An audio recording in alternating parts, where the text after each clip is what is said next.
تصور کریں کہ ایک پوری تاریخی عمارت جس کا وزن 7,500 میٹرک ٹن تھا وہ زمین پر آہستہ آہستہ چلتی ہے۔ چین نے وہ کر دکھایا جو ناقابل یقین تھا۔ چین میں ایک تاریخی عمارت جس کو ایک جگہ سے دوسری جگہ شفٹ کرنا تھا، اور یہ بہت بڑا مسئلہ بن چکا تھا کیونکہ جس بیس پہ اس عمارت کو بنایا گیا تھا اس کا ڈھانچہ اتنا پیچیدہ تھا کہ بہت ساری مشینری اس میں فیل ہو چکی تھی۔ جدید ترین مشینری اور انجینئرنگ کا یہ کرشمہ جس نے سب کو حیران کر دیا کہ بالآخر وہ اس نتیجے پر پہنچے کہ انہوں نے بہت سارے طریقے بھی اپنائے جن میں کوئی طریقہ بھی اس میں کارآمد ثابت نہ ہوا، اور انہوں نے پھر ایک اور آئیڈیا لگایا جس میں انہوں نے ہائیڈرولک روبوٹس کا استعمال کیا۔ یہ 432 ہائیڈرولک روبوٹس کے ذریعے اس بلڈنگ کو آہستہ آہستہ کر کے زمین پر چلا کے ایک جگہ سے دوسری جگہ شفٹ کیا،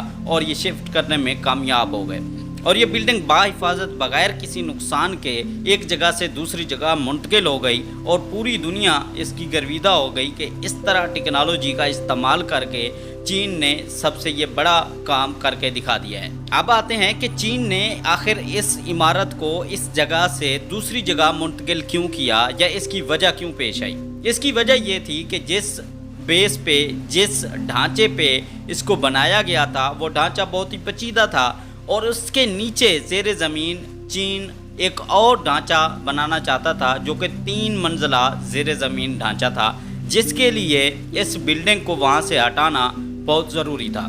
اور یہ تاریخی بلڈنگ تھی، اس کو گرایا بھی نہیں جا سکتا تھا، اور اس کو قائم بھی رکھنا تھا، اور اس کی جگہ ایک ڈھانچہ بھی تیار کرنا تھا، جس کے لیے چین نے مختلف طریقے اپنائے، اور بالآخر وہ اس نتیجے پر پہنچے کہ انہوں نے 432 ہائیڈرولک اور پاورفل روبوٹس کا استعمال کیا، اور یہ اتنے پاورفل روبوٹس تھے اور اتنے انٹیلیجنٹ تھے کہ یہ کنکری اور ریت کے فرق کو سمجھتے اور اس کے مطابق موو کرتے۔ اب ان کی ایک اور خاص بات بھی تھی کہ یہ 1.2 میٹر کی چوڑائی والی جگہ پہ آرام سے کام کر سکتے تھے، کیونکہ اس بلڈنگ کو منتقل کرنے کے لیے رستے میں بہت ساری دشواریاں تھیں، کہیں پہ رستہ کم تھا، کہیں پہ جگہ کم تھی، تو اس جگہ کو مد نظر رکھتے ہوئے انہوں نے یہ روبوٹ تیار کیے، اور انہی روبوٹس نے بڑی آسانی سے اور بڑے ہی ایفیشینٹ طریقے سے سیفلی اس کو موو کیا ایک جگہ سے دوسری جگہ۔ اس کی منتقلی کے دوران رستے میں بہت ساری رکاوٹیں بھی آئیں، جیسا کہ